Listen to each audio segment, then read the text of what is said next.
In the last video, we introduced the concept of pitch.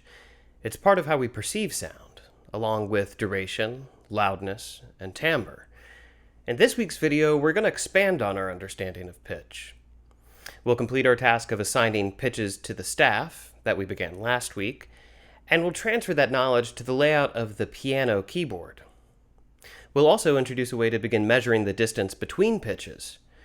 And we'll take the major scale from last week and run with it until we're left with one of the most legendary icons in music theory. The one, the only, the circle of fifths.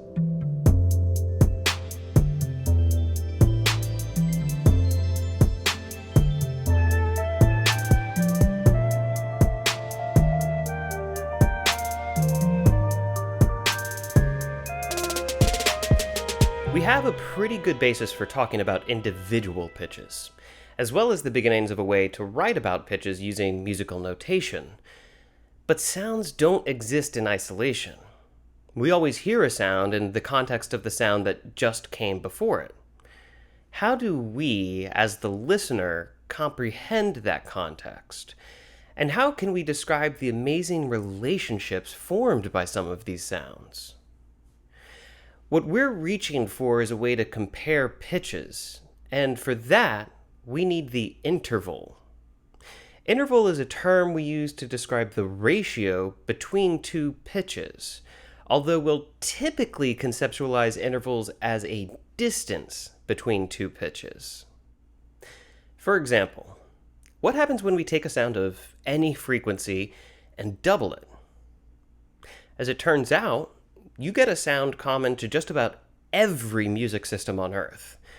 Played together, these pitches form an octave. It's a sound so familiar that it's almost hard to describe. Born out of this 2-to-1 ratio between the sonic frequencies, the octave is the first of many intervals that we'll study. And it's so fundamental to Western music that it actually forms the entire foundation of our musical alphabet.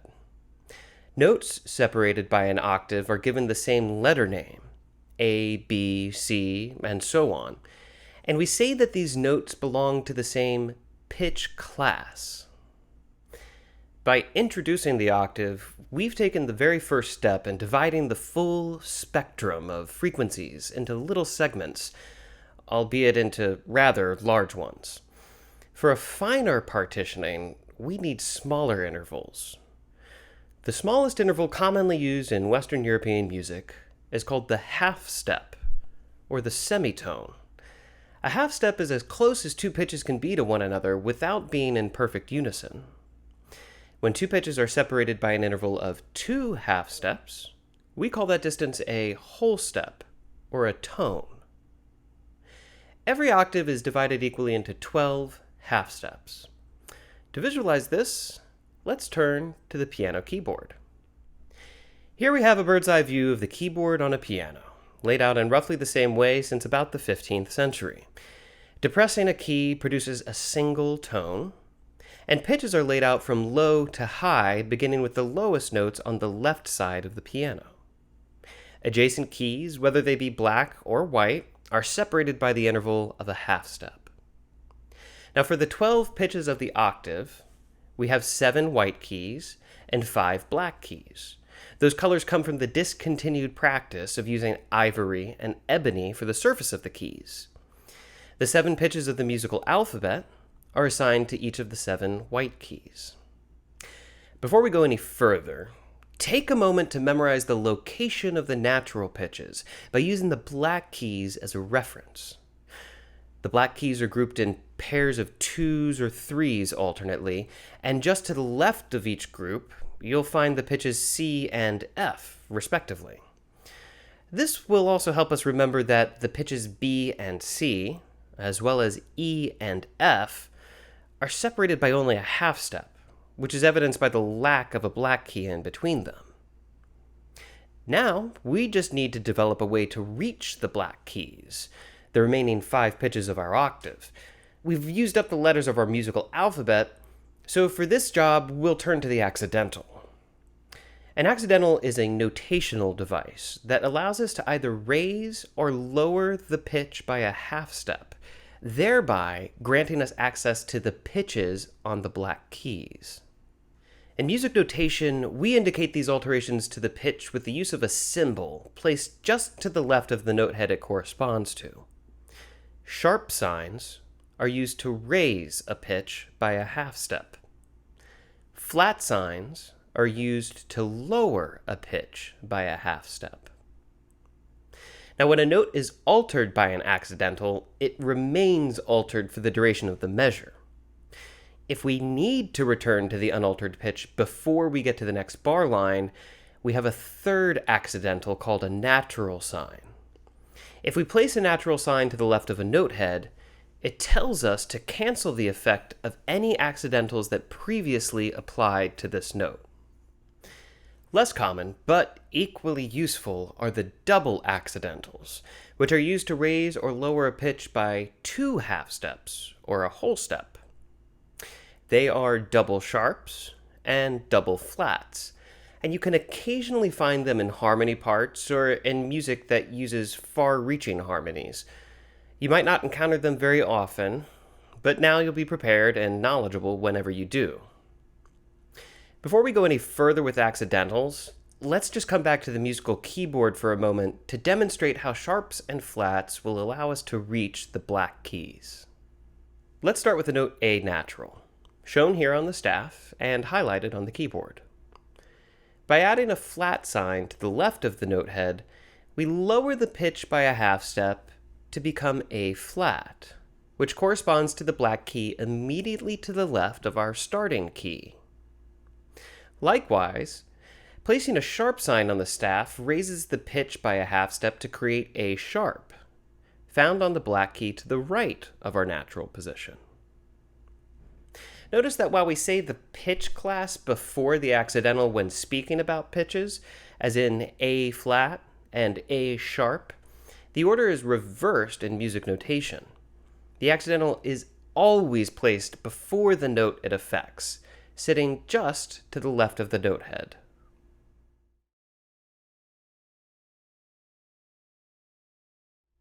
Okay, now that we have a means to write and speak about all 12 pitches of the octave, let's just arrange all of them into ascending and descending scales. You'll recall from the last episode that a scale is simply a collection of pitches, ordered according to their frequency. Unlike last time, however, we won't rely on an in-group and an out-group of pitches. No, instead, we're going to use all 12 pitches available to us to build this scale. Beginning on C4 and ascending from there, we're going to use a sharp whenever we need an accidental to reach an adjacent black key. As the notes appear on the staff, you can see the keys they correspond to on the musical keyboard. Continue all the way up until you reach C5, 1 octave above our starting pitch, and then turn around, descending 1 half step at a time, and this time using flats whenever we need an accidental to reach a black key. When we lay out our complete set of pitches like this, ascending and descending in a steady succession of half notes,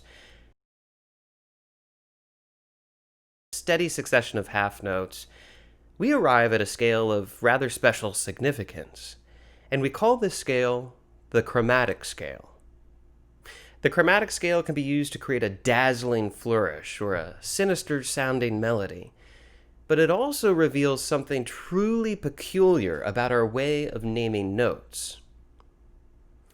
Compare the names we gave to the pitches on black keys by looking at both the ascending and the descending sides of the scale.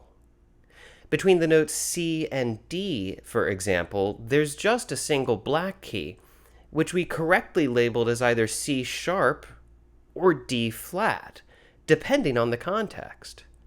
So what's happening here? This phenomenon is called an enharmonic equivalent, and it can be used to refer to notes, intervals, scales, and more. In this case, we have 2 notes, C sharp and D flat, which both refer to the same pitch. When pressed, the piano key will produce a single tone, but it can be spelled or named differently.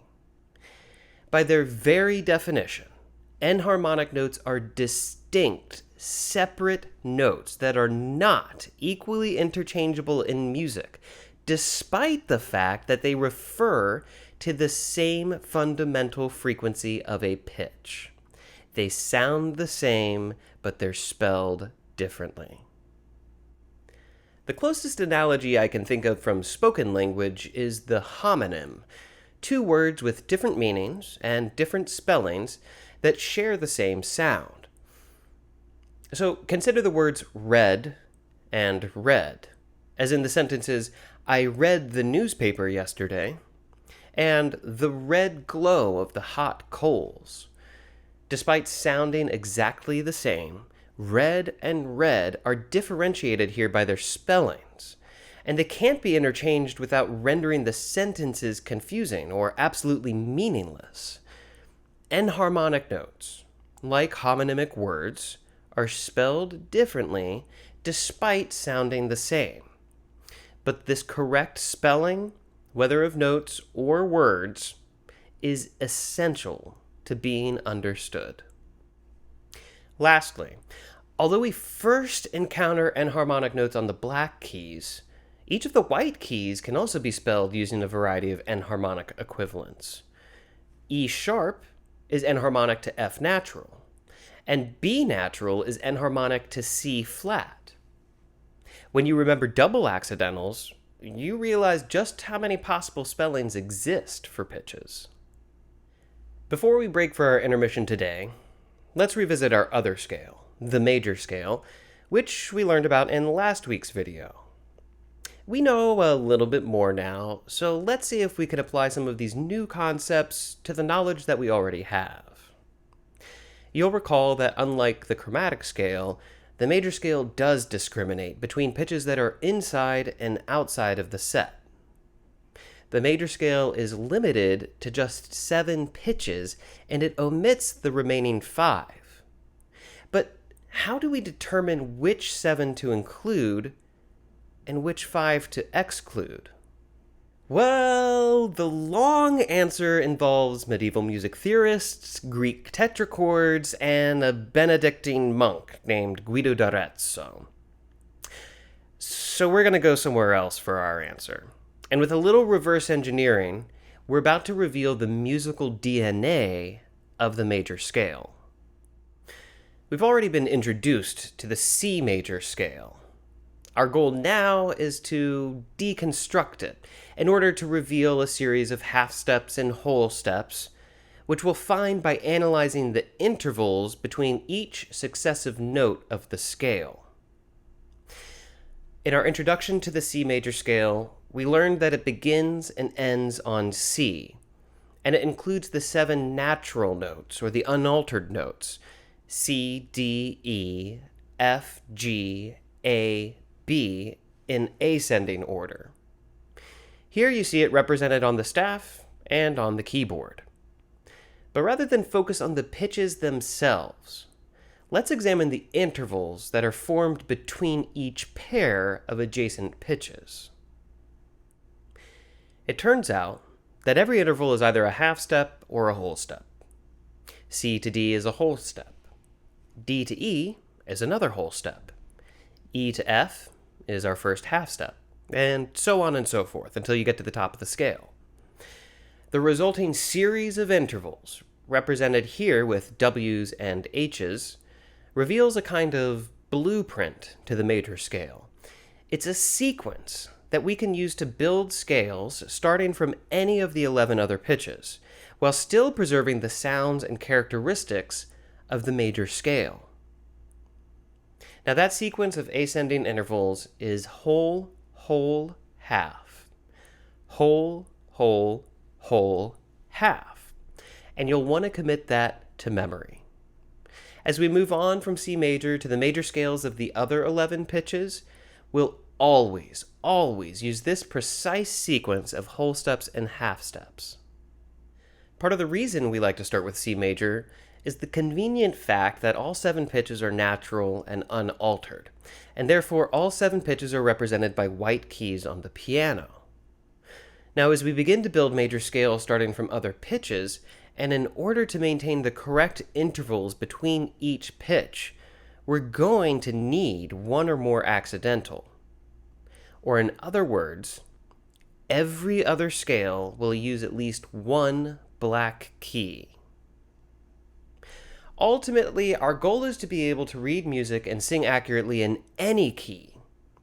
To get there, we have to practice building major scales from any and every pitch. As it so happens, there's actually a fairly simple 3-step process that we can follow for any starting pitch. Let's put it to work on E flat. Step 1.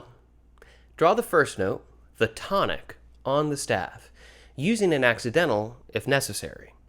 We start from E flat, and sure enough, we do have an accidental on that. So we'll draw a note on our first line of the treble clef and add a flat sign to the left of the note head. Step 2. Draw the next 7 notes, 1 note on each line and each space, until you reach the tonic again. Step 3. Using the whole, whole, half, whole, whole, whole, half pattern, either raise or lower each scale degree using accidentals, moving left to right and one at a time. To go along with this 3-step process, there are also 3 simple rules, or safeguards really, that apply to every major scale.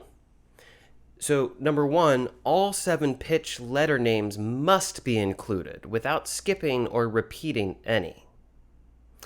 Number 2, never mix flats and sharps within the same scale. You're only going to use flats or sharps to build your major scale. And then lastly, the intervals must follow the whole, whole, half, whole, whole, whole, half pattern. Otherwise, it's some other kind of scale. Well, that brings us up to the end of Chapter 3 and the music fundamentals for musical theater, which means we're just about due for an intermission here. So you can hit pause on the next screen to grab a drink, stretch your legs, or eat some orange slices. We got more knowledge after the break.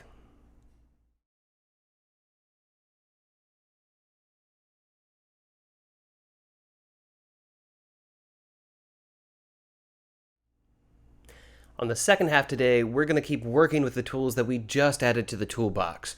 In particular, make sure you've got a really good grasp on accidentals, intervals, and the major scale. Got it? All right, let's pick up where we left off. Just before the break, we learned about a 3-step process to build a major scale from any starting pitch.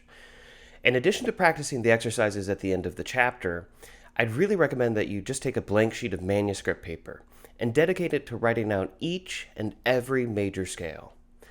Not only would it be really great practice for you, but you'll have created a reference for yourself to revisit later.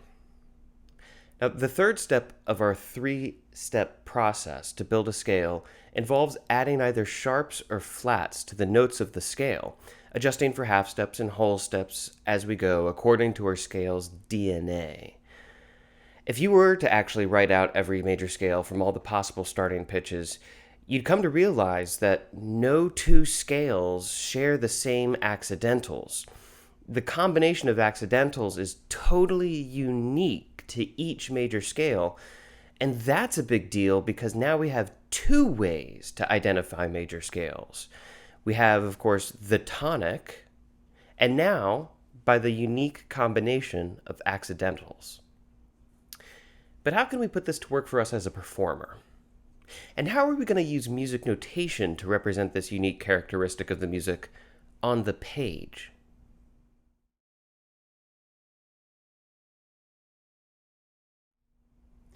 The key of a piece of music tells us which scale, and therefore which pitches, will be used to form the basis of a composition. In fact, we speak about keys by simply using the scale name. Now, there are 15 major keys commonly used. There's one for each of the 12 pitches of the octave, and then an additional 3 from common enharmonic keys. In music notation, key signatures are a way for us to indicate the key of the music to follow. Rather than simply writing the words C major near the start of the piece, we'll exploit the fact that each major scale employs a unique combination of accidentals. The key signature collects whichever sharps or flats are required to construct the major scale, and it places them as a set at the beginning of every staff, usually just after the clef. Now, as a performer, the key signature is really useful for our sight singing. The entire basis of our movable do solfege system relies on our ability to identify the tonic. We have to find scale degree 1 to know where do is. By learning to read key signatures, we gain the ability to quickly translate any pitch on the staff into a solfege syllable, which in turn helps us to hear the melody more easily in our imagination. The key signature does more than just indicate the key and the tonic. The sharps and flats found in the key signature are also automatically applied to their corresponding pitches whenever they appear in the music. If you have an F sharp in the key signature, then anytime you write an F in the piece, it'll automatically be treated as an F sharp without needing the accidental to indicate that. This saves us from needing to write sharps or flats before each note throughout the piece. And coming from an age of handwritten music, you can begin to see some of the practical considerations that might have led to the conventions we use today. So yes, there is an element of memorization involved here, whether we do it consciously or not. But in addition to the memorization, you need to study and sing as many melodies in as many keys as you can possibly get your hands on. Through singing, you'll become more familiar with each of these scales, keys, and key signatures, preparing you to encounter them again in the future. When people say they struggle to learn and remember key signatures, it's possible that they're talking about this memorization. But more often than not, they're talking about the way sharps and flats are arranged in a key signature. They aren't arranged randomly, and they aren't arranged in alphabetical order. But they do follow a specific order, which you can see on the screen now. To help us learn and remember this order, we turn to the final topic today.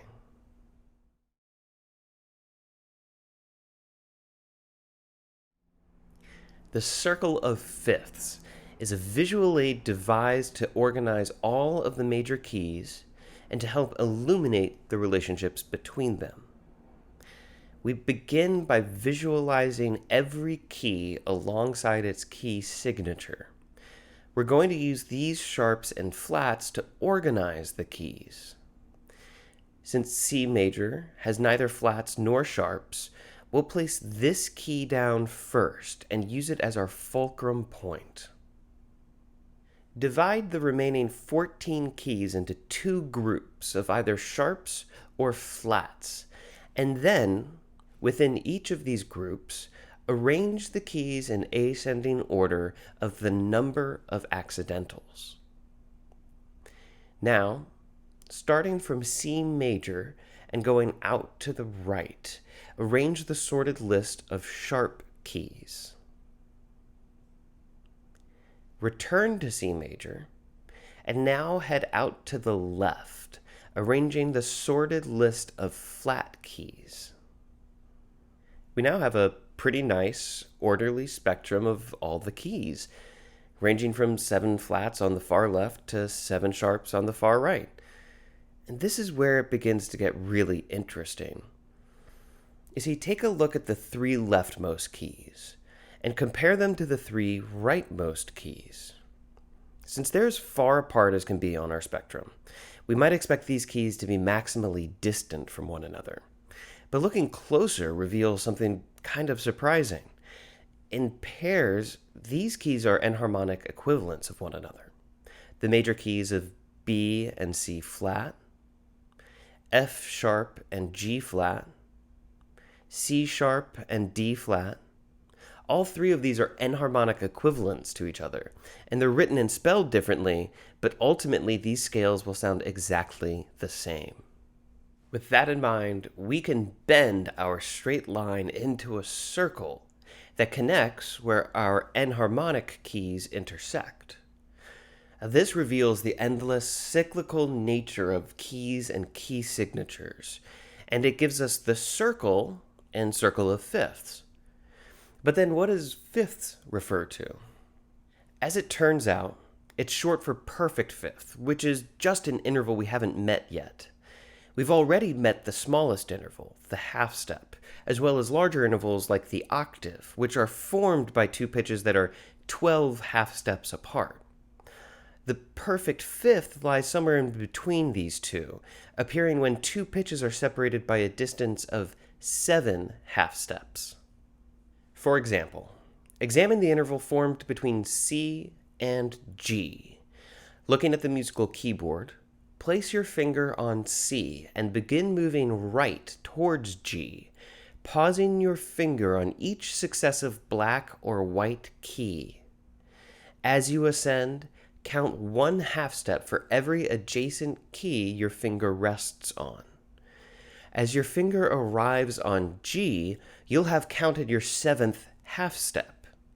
So since these pitches are 7 half steps apart, according to our definition, we call this interval a perfect fifth.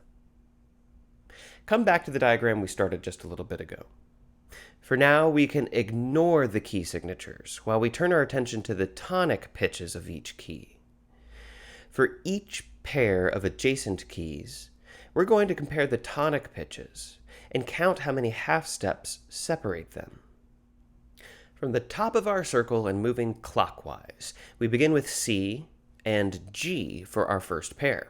And as we just discovered a moment ago, these pitches are separated by 7 half steps, and therefore we describe them as being a perfect fifth apart. Continuing clockwise, we measure the interval from G to D, and we discover that these pitches are also separated by 7 half steps. And so we have another perfect fifth. You could probably see where I'm headed with this.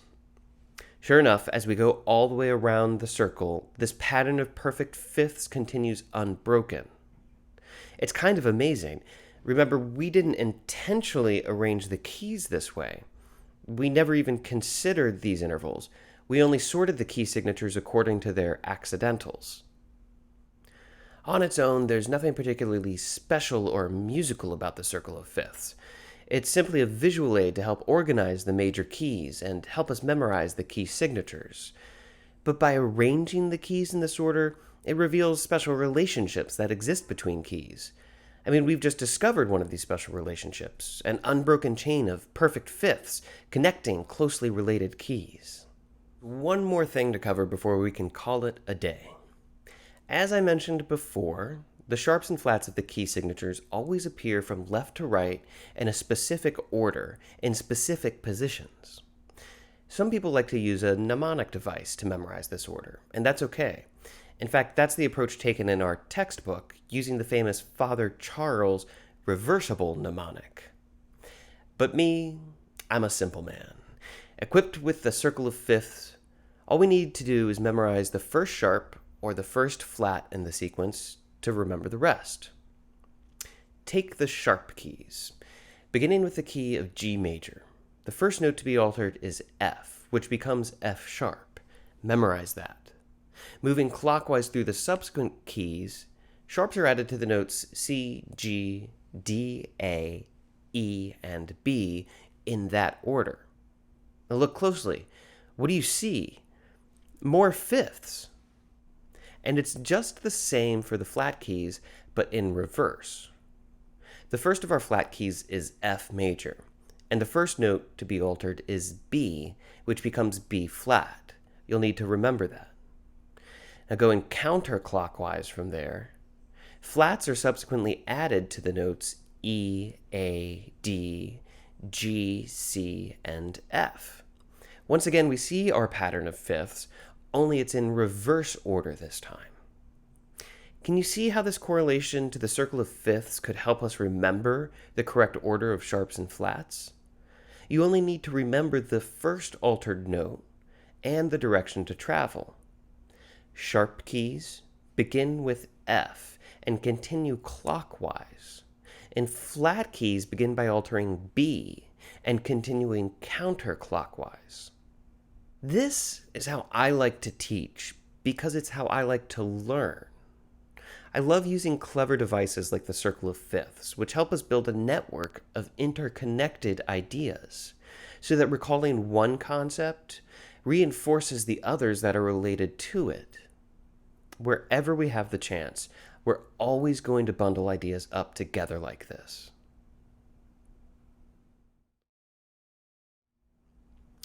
Before we wrap this video up, let's take a quick look back at all that we've learned today. Today's topics all revolved around pitch. We learned how the notes on the staff correlate to the keys on the piano.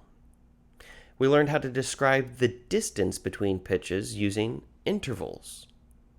And we learned a foolproof process for building major scales, which led us into keys and key signatures, and we ended by sorting all of them into a circle of fifths.